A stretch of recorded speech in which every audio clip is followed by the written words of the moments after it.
Hello साथियों, welcome to Chahal academy online platform.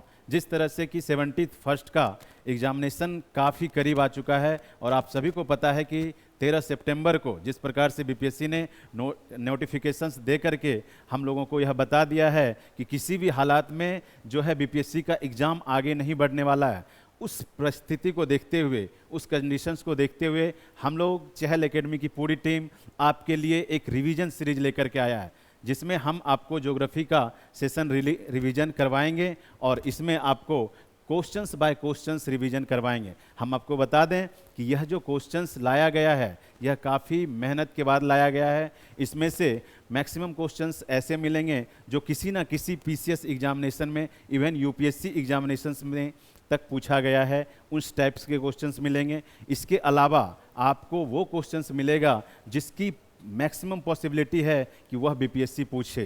तो हमारा ध्यान यहाँ पर रहेगा कि क्वेश्चंस के साथ हम उससे कनेक्ट होने वाले बहुत सारे पॉइंट्स को भी रिवाइज करते चलें और जो एक्चुअल क्वेश्चंस है उसके आंसर को फाइंड आउट करते चलें। तो देरी ना करते हुए हम लोग स्टार्ट करते हैं। जैसा कि हमारा फर्स्ट क्वेश्चन कह रहा है, where does India ranks in the area among the countries of the world. इसका मतलब हुआ कि विश्व के देशों में क्षेत्रफल की दृष्टि से, एरिया की दृष्टि से इंडिया का स्थान कौन सा है। नो डाउट कि यह सबसे आसान और सबसे छोटा क्वेश्चन है। इसमें इसका आंसर 7th पोजीशन है। पर यहाँ से हमें इस बात को ध्यान रखना होगा कि जो क्वेश्चन है 7वां, तो भाई 7 के पहले कौन कौन से हैं। इंडिया का जो हिरार्की है 7th है, दैट मीन्स कि इससे ऊपर 6 कंट्री होंगे। तो वो 6 कंट्री कौन कौन से होंगे, तो हम लोग सब जानते हैं कि सबसे पहला जो होता है रशिया, सबसे बड़ा कंट्री। देन हमारा कनाडा, और कनाडा के बाद फिर जो कंट्री आता है दैट इज चाइना। चाइना का पोजीशंस जो है हमारे क्षेत्रफल की दृष्टि से 3rd नंबर पर आ जाएगा। फिर 4th हो जाएगा यूएसए, और यूएसए के बाद देन फिर ब्राज़ील, और ब्राज़ील के बाद ऑस्ट्रेलिया। ये जो ऑस्ट्रेलिया है, हमें ध्यान रखना है कि ऑस्ट्रेलिया अपने आप में एक कॉन्टिनेंट भी है, एक महाद्वीप भी है, और ये अपने आप में एक कंट्री भी है। तो यह क्वेश्चंस भी कई बार पूछा है बीपीएससी ने, या फिर डिफरेंट टाइप्स को ऑफ एग्जामिनेशंस में इस क्वेश्चंस को रिवाइज किया गया है कि ऑस्ट्रेलिया वह कौन सा देश है जो खुद में कॉन्टिनेंट भी है और खुद में एक कंट्री भी है। तो हमें ध्यान रखना है कि ऑस्ट्रेलिया, और 7th पोजीशंस पे हमारा जो इंडिया है, भारत, इसका स्थान आता है। हमें इस बात का ध्यान रखना है। नेक्स्ट क्वेश्चन पे हम लोग चलें। नेक्स्ट क्वेश्चन है, area of India is 2.4% of the total area of the world but it's. इसका मतलब हुआ कि भारत का क्षेत्रफल विश्व के कुल क्षेत्रफल का 2.4% है, लेकिन इसका क्षेत्रफल 1.5 मिलियन वर्ग किलोमीटर्स है। तो ध्यान हमें यहाँ रखना है कि देखिए, एक पॉइंट तो यहाँ पे हमें मिल गया कि भारत का क्षेत्रफल जो इंडिया का टोटल क्षेत्रफल है, क्षेत्रफल का सीधा सा मतलब हुआ कि जो लैंड एरियाज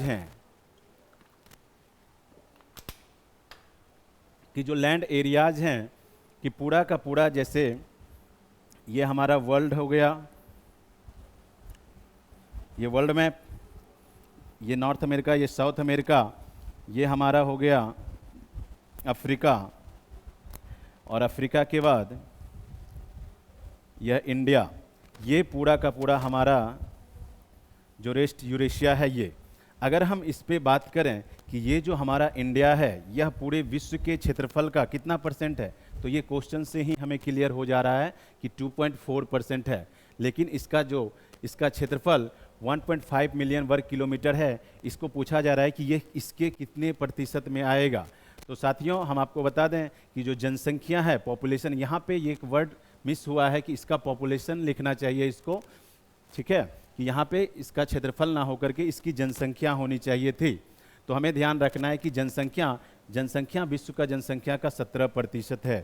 यानी ओवरऑल अगर इन पूरे वर्ल्ड की जनसंख्या की बात करें कि पूरे वर्ल्ड में अगर 100 मान लिया जाए कि 100 पीपल हैं, 100 लोग हैं, तो 100 लोगों में 17 लोग सिर्फ और सिर्फ इंडिया में रह रहे हैं। और ध्यान हमें दूसरा क्या रखना है कि एरिया वाइज अगर देखें तो 100 एकर्स मान लिया जाए पूरे वर्ल्ड का एरियाज है, तो उसमें से ओनली 2.4% जो है यह एरियाज इंडिया कवर करती है, यानी काफ़ी कम एरियाज में काफ़ी अधिक जनसंख्या हमारे यहाँ है। तो यहाँ से देखिए, यहाँ से हमें यह बात को भी ध्यान रखना पड़ जाएगा कि जो डेंसिटी होता है, जिसको हम लोग घनत्व बोलते हैं, डेंसिटी, जो डेंसिटी है ये इसी तरह से निकलता है कि एरियाज बाय पॉपुलेशन।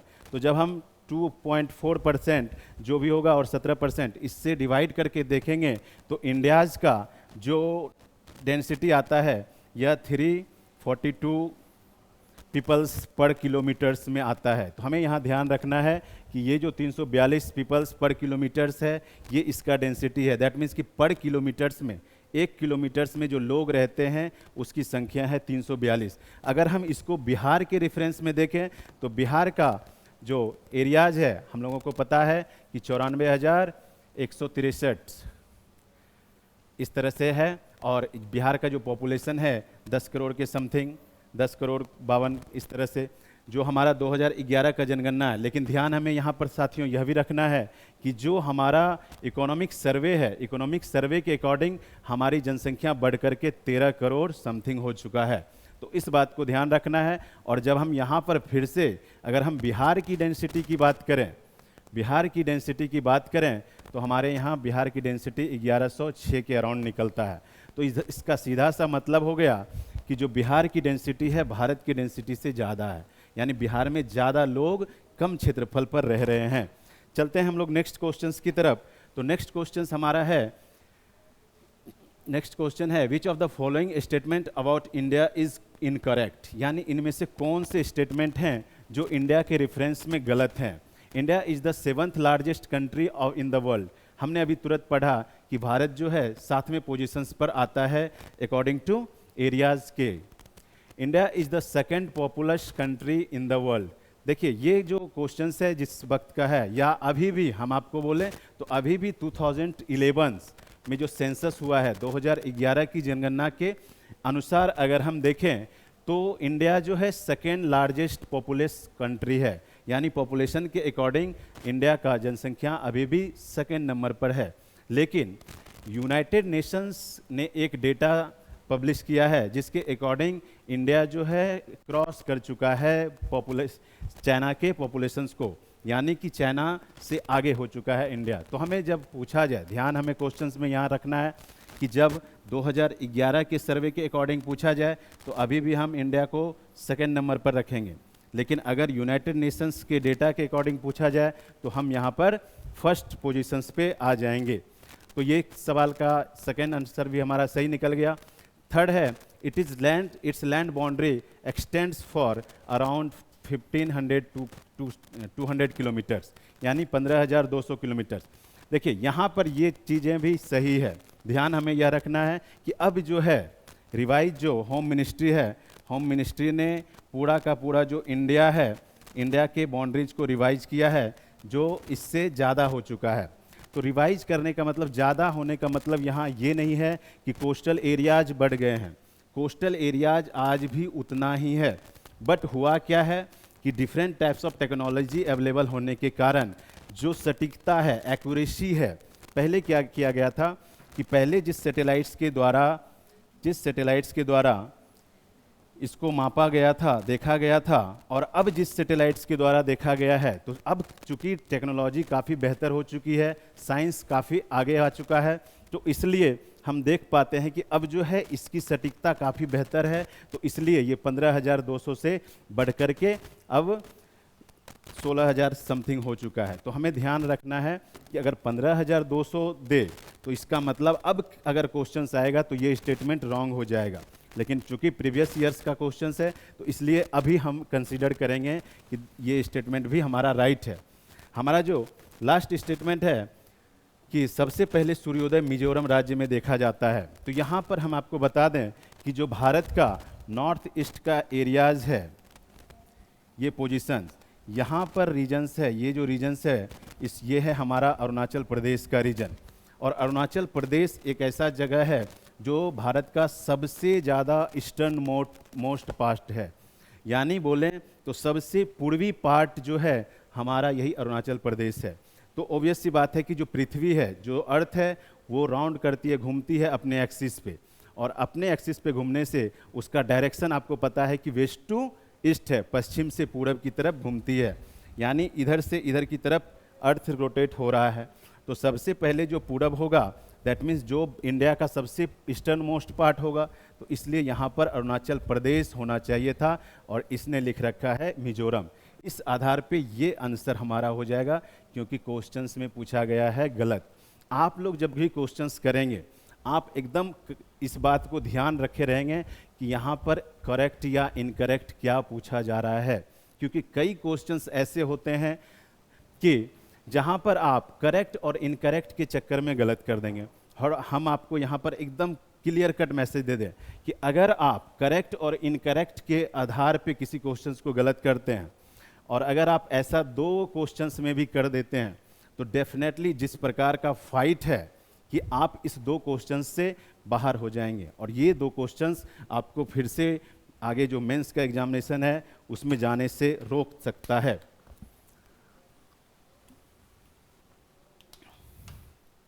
इसलिए हमें यह ध्यान रखना है कि काफ़ी स्थिरता से, काफ़ी गंभीर दिमाग से और धीरे से, शांत काल्म माइंड से हमें क्वेश्चंस को प्रॉपर तरीके से पढ़ना है, इवन कि ऑप्शंस तक को प्रॉपर तरीके से पढ़ना है और फिर उसका जवाब देना है।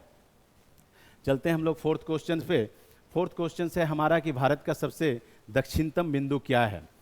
तो दक्षिणतम बिंदु में देखिए, हम लोग जब भारत का बात करते हैं तो भारत का एक मेनलैंड है यहाँ पे और एक है इधर हमारा अंडमान निकोबार द्वीप आइलैंड्स। तो अगर हम भारत का सबसे साउथेस्ट पॉइंट्स की बात करेंगे तो भारत का सबसे साउथेस्ट पॉइंट यहाँ पर जो है इसका नाम है इंदिरा पॉइंट, इंदिरा पॉइंट। और अगर यह भारत की सबसे दक्षिणतम बिंदु, इसका सिंपल सा मतलब है कि जो इस ऑप्शन से हमें पता चल रहा है कि ये सबसे साउथेस्ट पॉइंट इंदिरा पॉइंट्स की बात की जा रही है।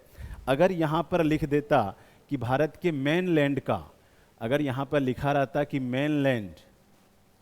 मेनलैंड ऑफ इंडिया का सबसे साउथेस्ट पॉइंट क्या है, दैट मीन्स हमें यहाँ पे समझना है कि ये जो इंडिया का ये वाला पॉइंट है इसकी बात की जा रही है और यहाँ पर जो साउथेस्ट पॉइंट है दैट इज कन्याकुमारी। ये जो कन्याकुमारी है यहाँ पर ये मेनलैंड का पॉइंट है। हमें यहाँ पर एक बात और ध्यान रखना है कि कभी कभी क्वेश्चंस में क्या पूछा जाता है कि जो इंदिरा पॉइंट्स है इसका लैटिट्यूडनल्स एक्सटेंड्स कितना है, दैट मीन्स यह कितने डिग्री लैटिट्यूड्स पर है, यानी कितने डिग्री अक्षांश रेखा पर है।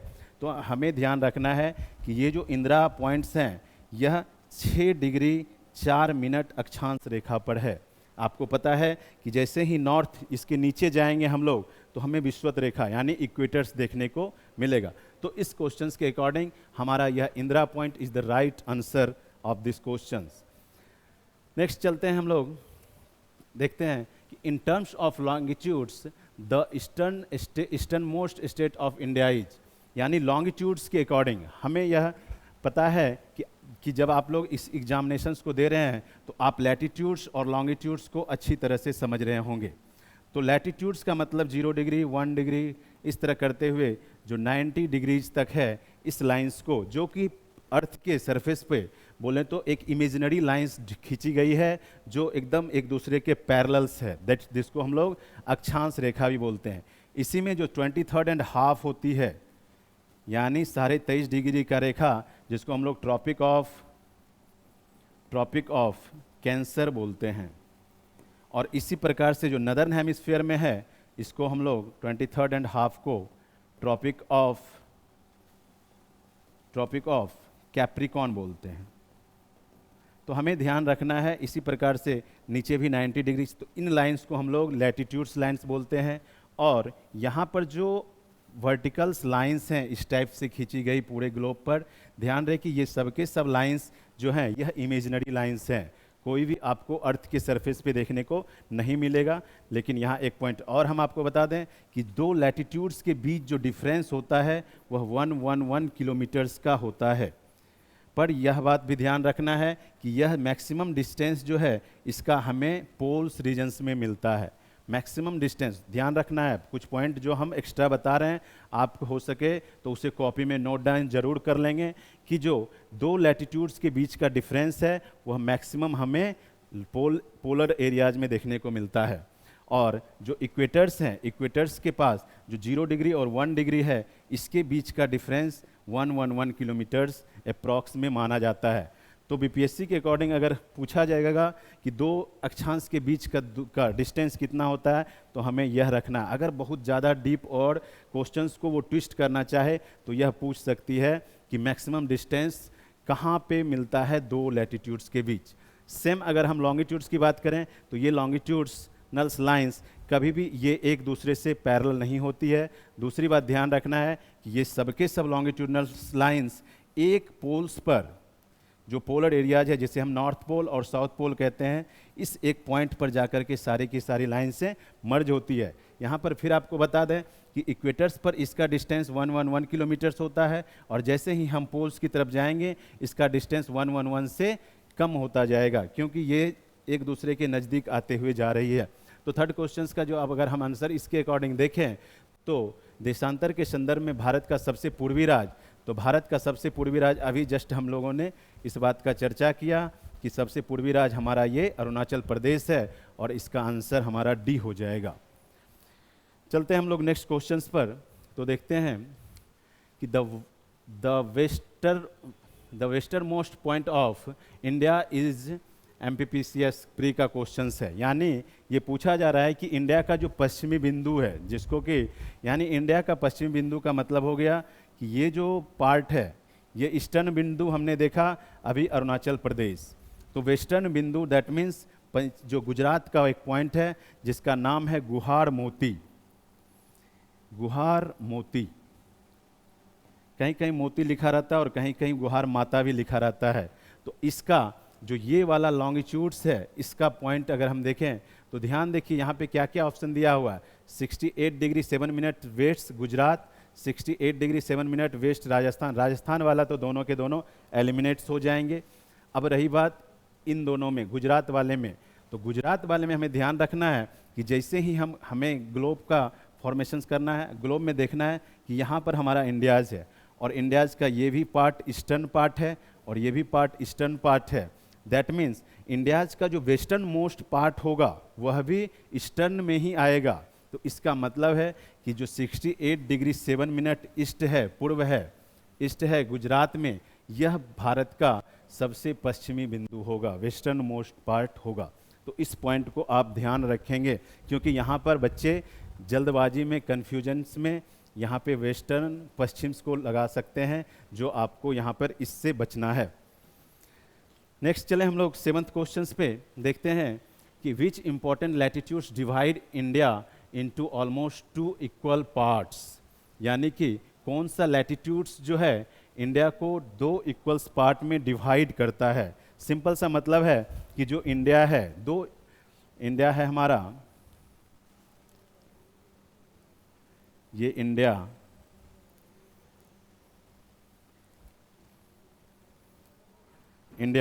अब इसके बीच में एक लाइंस है इस टाइप से खींची गई, जो कि ऑलमोस्ट इंडिया को 2 भागों में बांटती है, और ये इस लाइंस का ही नाम है tropic of cancer. That means कर्क रेखा। और इसका जो लैटिट्यूडनल वैल्यू है आपको पता है कि 23.5 डिग्री, यानी कि अगर 23 डिग्री 30 मिनट्स बोल सकते हैं हम। और अब आपको ध्यान फिर से रखना है उस वाले फिगर्स को, अभी हमने जो बनाया था कि ये हमारा इक्वेटर्स हो गया और ये हमारा 0 degree. India lies in this hemisphere, तो इस हेमिस्फीयर में हम देख रहे हैं कि ये वाला लैटिट्यूड्स भी नॉर्थ में होगा और ये वाला लैटिट्यूड्स भी नॉर्थ में होगा। तो इसका मतलब है कि जो इंडिया का सदर्न मोस्ट पार्ट होगा वो भी नॉर्थ में ही होगा, और जो टॉप मोस्ट पार्ट होगा जो कि इसका नाम है इंदिरा कॉल, ये हमारा जो यहाँ पे था इंदिरा पॉइंट, ये हमारा गुहार मोती, और अरुणाचल प्रदेश में जो पॉइंट है that is known as Kibithu point. तो इन सारे पॉइंट्स को आप ध्यान रखेंगे, और इसके अकॉर्डिंग्स अगर देखें तो ट्रॉपिक ऑफ कैंसर जो जाती है यह हमारे 23 डिग्री 30 मिनट्स, ये नॉर्थ इसका आंसर होगा, ध्यान रखना है, कभी भी दक्षिण, 0 डिग्री, पूर्व, इन सारे चक्करों में नहीं पड़ना है। नेक्स्ट सवाल की तरफ हम चलें तो देखें कि which of the following rivers of India cross the tropic of cancer twice, यानी कि भारत की कौन सी नदी है जो कि ट्रॉपिक ऑफ कैंसर, जिसे जैसे कि अभी हमने आपको बताया कि ट्रॉपिक ऑफ कैंसर जो है यह डिवाइड करती है इंडिया को ऑलमोस्ट 2 पार्ट में, और एक रिवर है जिस रिवर का नाम है माही रिवर। ये इसका आंसर तो माही हो जाएगा, लेकिन देख लीजिए कि ये जो यहाँ पर एक एमपी है, एमपी से ये रिवर्स इस तरह से निकलती है, और यहाँ पर एक बार इसने ट्रॉपिक ऑफ कैंसर्स को कट किया, देन यह फिर राजस्थान होते हुए यह गुजरात के पास फिर से आकर के ट्वाइस यानी सेकेंड बार ट्रॉपिक ऑफ कैंसर्स को कट किया। तो यहाँ पे हमें ध्यान रखना है कि उस रिवर्स का नाम क्या है, तो उस रिवर्स का नाम है माही रिवर। तो इस क्वेश्चंस का आंसर माही रिवर्स होगा। इसके अलावा हम आपको कुछ पॉइंट्स और बता दें कि वर्ल्ड में 2 नदियाँ और हैं, जैसे देखिए एक है रिवर कांगो, रिवर कांगो जिसको हम लोग नाइजर रिवर या जायरे रिवर्स भी बोलते हैं। तो नाइजर रिवर्स या जायरे रिवर्स यह जो है कांगो में है, और यह वर्ल्ड का जो हमारा इक्वेटर्स है, इक्वेटर्स को ट्वाइस टाइम्स काटती है। तो यहाँ पे हमें इस बात को ध्यान रखना है कि जो इक्वेटर्स है, इक्वेटर्स को 2 बार काटने वाली रिवर्स का नाम है हमारा नाइजर, नाइजर रिवर। और सेकेंड एक पॉइंट और हम आपको यहाँ पे ऐड कर दें कि जो ट्रॉपिक ऑफ कैप्रिकॉन है, जिसको मकर रेखा बोलते हैं, तो ट्रॉपिक ऑफ कैप्रिकॉन को ट्वाइस टाइम काटने वाली एक रिवर्स का नाम है, that is Limpopo, Limpopo river, और ये साउथ अमेरिका का रिवर्स है। तो हमें यहाँ पे 3 पॉइंट्स देखने को मिल रहे हैं कि हमारा जो ट्वाइस टाइम्स इंडिया में एक माही रिवर है जो कि ट्रॉपिक ऑफ कैंसर को कट कर रही है, इक्वेटर्स को 2 बार कट करने वाली रिवर्स का नाम है नाइजर रिवर्स, या इसी को हम लोग जायरे रिवर्स भी बोलते हैं, जायरे रिवर्स। और एक है जो ट्रॉपिक ऑफ कैप्रिकॉन को कट करती है, उस रिवर का नाम है लिम्पोपो रिवर।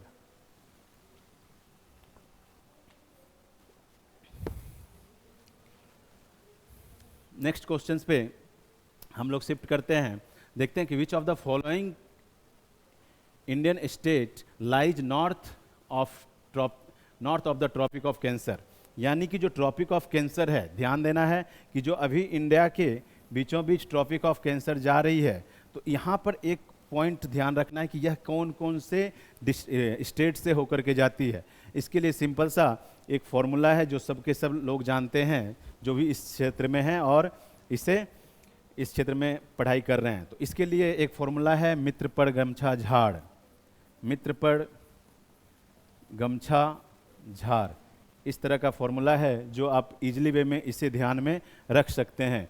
यहाँ मी से मिजोरम, त्रिपुरा, प से पश्चिम बंगाल, राजस्थान, गुजरात, मध्य प्रदेश, छत्तीसगढ़, और झाड़ से झारखंड, यानी इतने स्टेट हैं बिहार में, भारत में, जिससे होकर के हमारा जो कैंसर है वो जाती है। तो इसमें से अगर आप पकड़ लें, झारखंड हमारा है, मणिपुर है, मिजोरम्स है, त्रिपुरा है, मिजोरम्स हमें इसमें देखने को मिल रहा है, लेकिन मणिपुर, ये जो मणिपुर है, मणिपुर मित्रपड़ गमछा झाड़ में हमें देखने को नहीं मिला।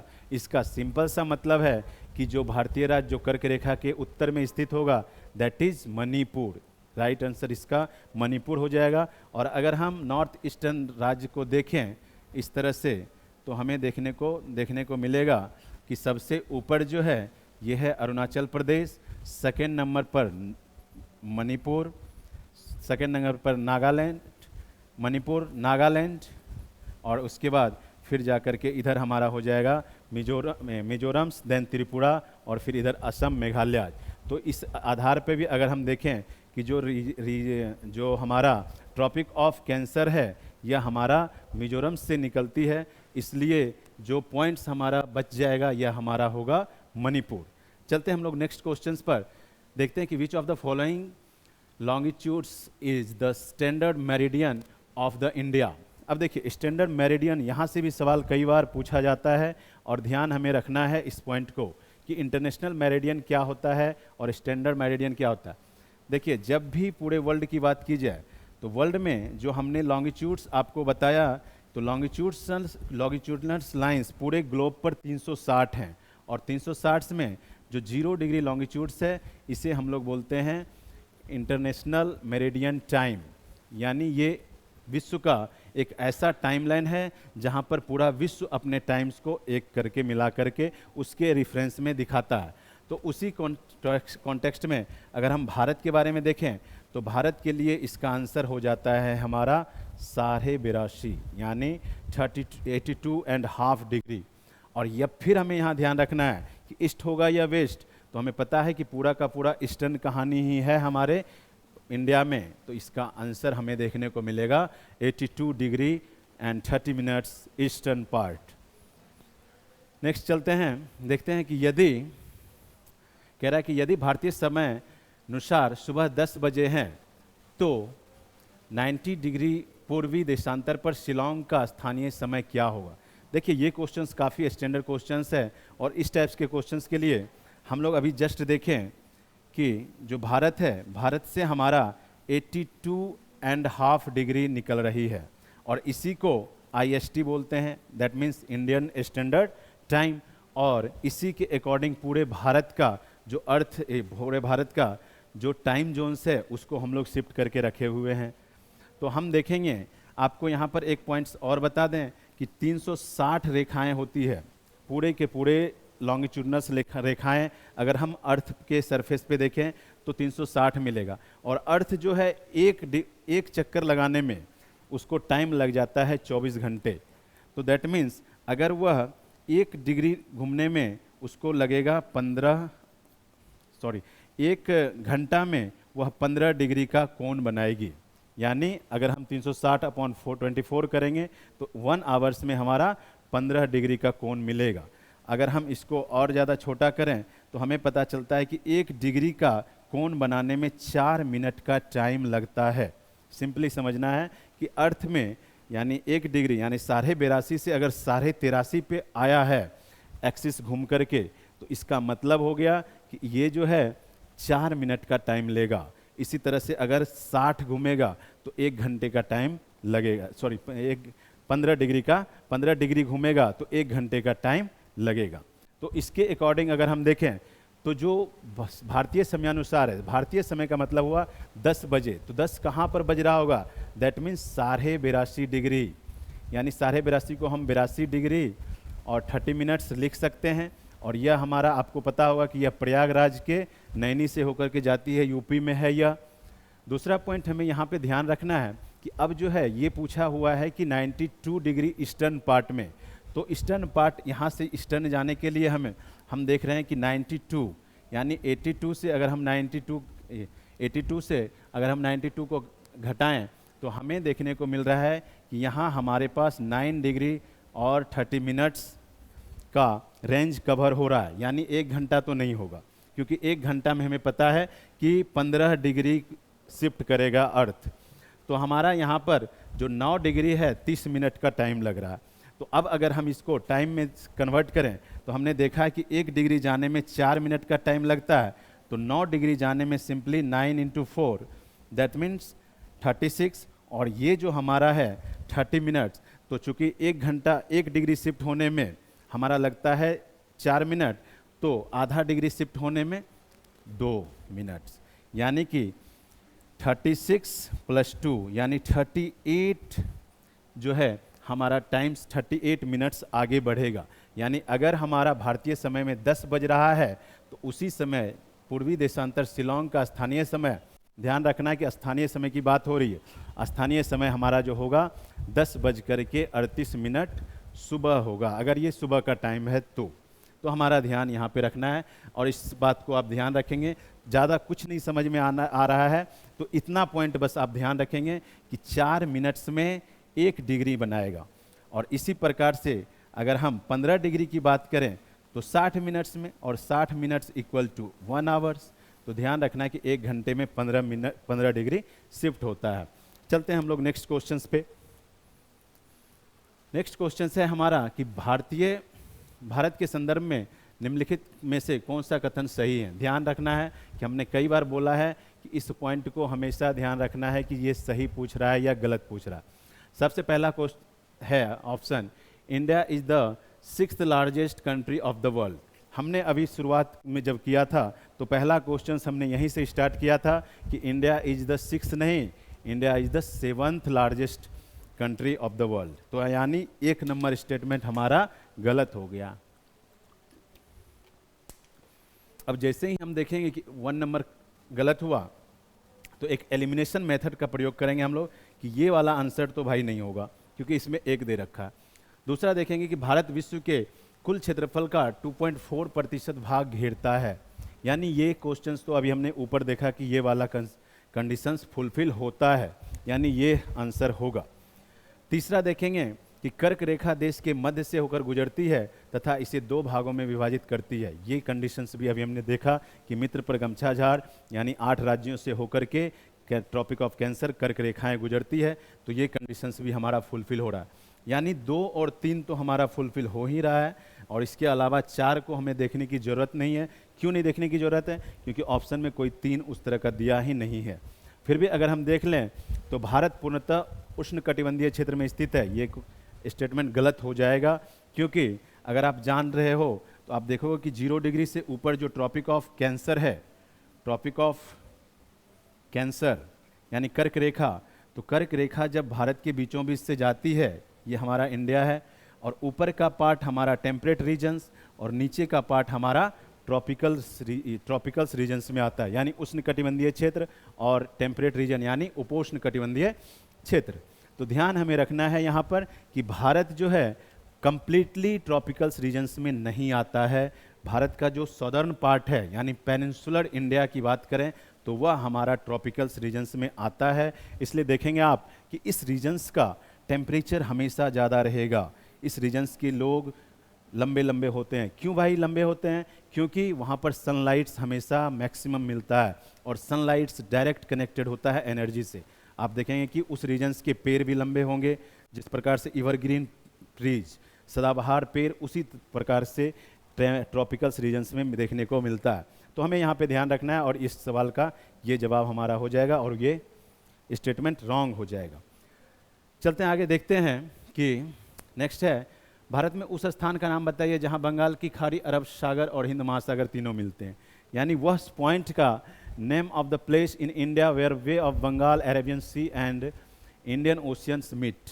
यानी एक पॉइंट्स है, यानी देखिए ये इंडिया हो गया और इंडिया का एक पॉइंट्स अगर हम बात करें तो इधर हमारा हो गया वे ऑफ बंगाल, इधर हो गया अरेबियन सी और ये हो गया हमारा इंडियन ओशियन।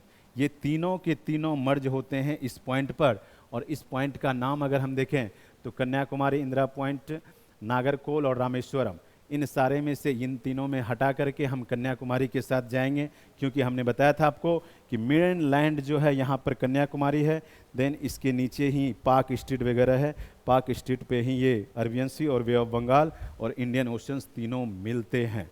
चलते हैं नेक्स्ट क्वेश्चंस पे। मिनिकॉय एंड सोहेली द्वीप किसके किसके बीच है, या फिर Minicoy and Suheli islands are separated by. देखिए मिनिकॉय जो आइलैंड्स है आपको बता दें कि ये हमारा इंडिया है और इंडिया के वेस्टर्न्स में ग्रुप्स ऑफ आइलैंड्स हैं जिसका नाम है लक्षद्वीप, और ये लक्षद्वीप का जो टॉप मोस्ट आइलैंड्स है दैट इज मिनिकॉय, मिनिकॉय, और इसके नीचे एक सुहेली है, सुहेली। यह द्वीप भी यानी दोनों के दोनों जो द्वीप हैं आइलैंड्स हैं लक्षद्वीप के ही हैं, और इसके बीच जो लैटिट्यूडनल्स लाइन जाती है दैट इज 9 डिग्री लैटिट्यूडनल्स लाइन।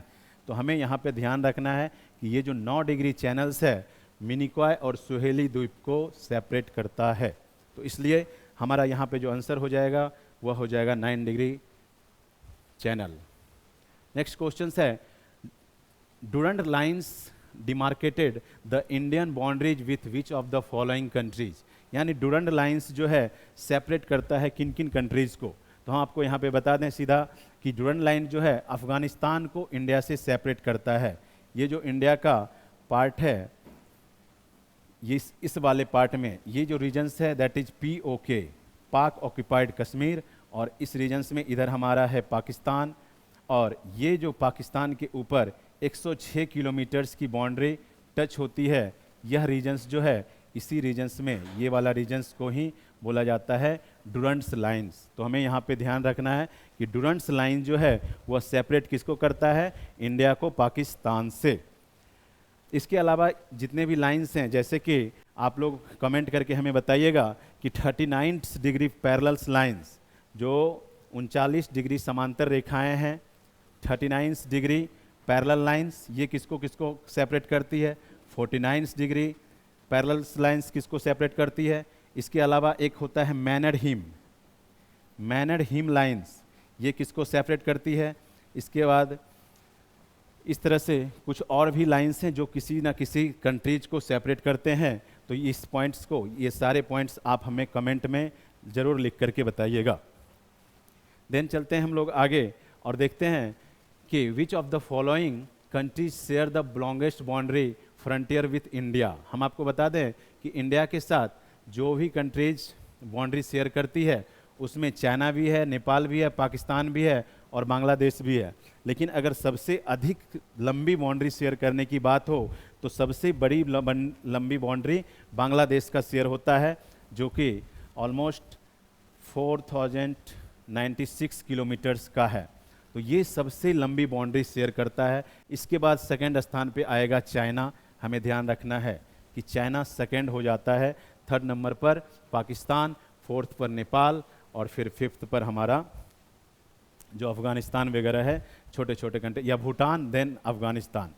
तो हमारा यहाँ पे ये वाला क्वेश्चंस का जो आंसर होगा ये हो जाएगा बांग्लादेश। अब आपको एक बात यहाँ पे ध्यान रखना है कि ये बांग्लादेश है, और ये बांग्लादेश जो है, ये एक सवाल आ सकता है कि किस किस राज्य से, भारत के किस राज्य से बाउंड्री शेयर करता है। तो ध्यान रखना है कि जो बांग्लादेश है यह हमारा हो गया त्रिपुरा, और इधर हो गया आपका असम, और यहाँ पे मेघालय, और इधर हो गया वेस्ट बंगाल, और इवन कि ये मिजोरम्स के साथ भी यह बाउंड्री शेयर करती है। यानी 5 हो गए ना स्टेट, मिजोरम्स, त्रिपुरा, असम, मेघालय और वेस्ट बंगाल। यानी बांग्लादेश कंप्लीटली टोटल बोलें तो 5 राज्यों के साथ, इंडिया के साथ बाउंड्री शेयर करती है, और यह भारत के साथ बाउंड्री लगने वाली सबसे लंबी, सबसे बड़ी देश है। नेक्स्ट क्वेश्चंस देखें, विच of the following state in India do not share border with Bhutan. अब यहाँ पे सवाल आ रहा है कि इनमें से कौन सा स्टेट है जो भूटान के साथ अपना बाउंड्री शेयर नहीं करता है।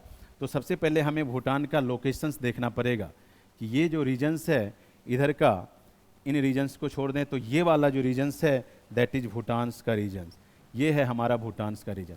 और अगर हम कंट्रीज की बात करें, ऑप्शन से चलेंगे, ये है सिक्किम, तो ये सिक्किम तो हमारा नहीं होगा भाई। बिहार इसमें दिख नहीं रहा है, बिहार क्योंकि पूरा सिक्किम से भी इधर है, तो इसका आंसर तो बिहार हो जाएगा, क्योंकि इधर अरुणाचल प्रदेश हो जाएगा और नीचे से असम हो जाएगा। तो इसलिए अरुणाचल प्रदेश और असम होगा नहीं, एलिमिनेशन मेथड से भी हम इसका आंसर बिहार कर सकते हैं।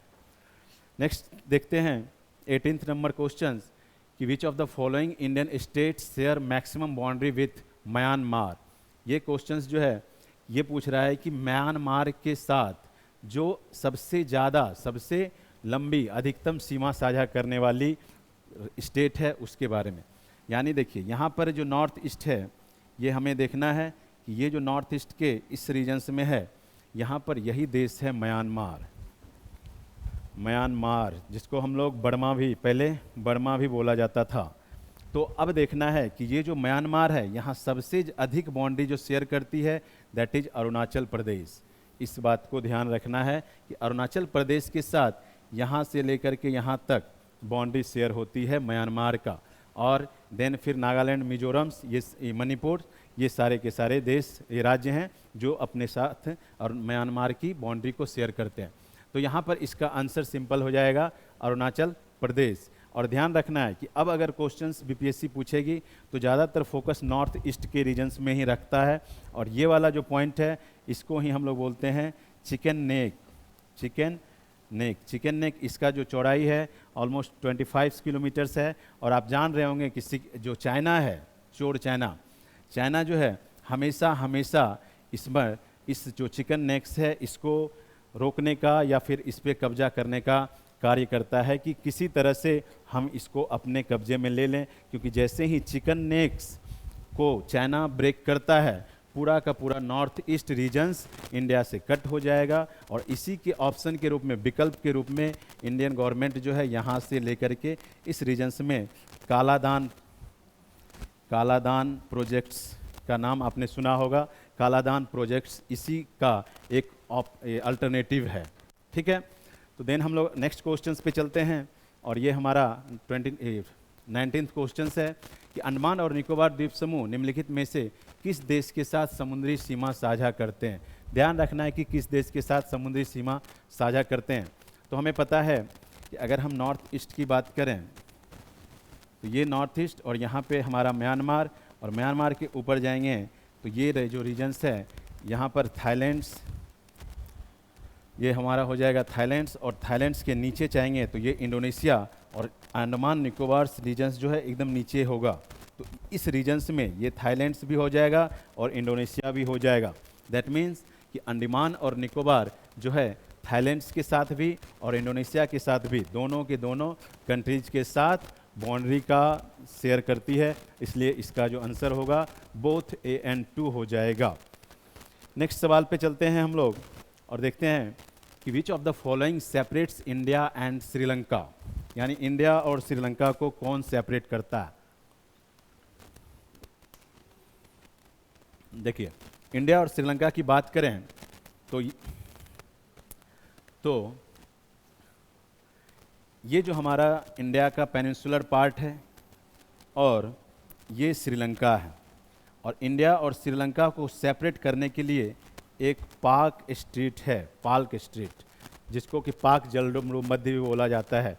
ध्यान रखना है कि ये इसका करेक्ट आंसर होगा, क्योंकि पाक जलडमरू मध्य ही भारत के मेनलैंड को श्रीलंका से सेपरेट करता है। और आपको बता दें कि इसी पाक जलडमरू मध्य में अभी हाल ही में कुछ दिन पहले पम्बन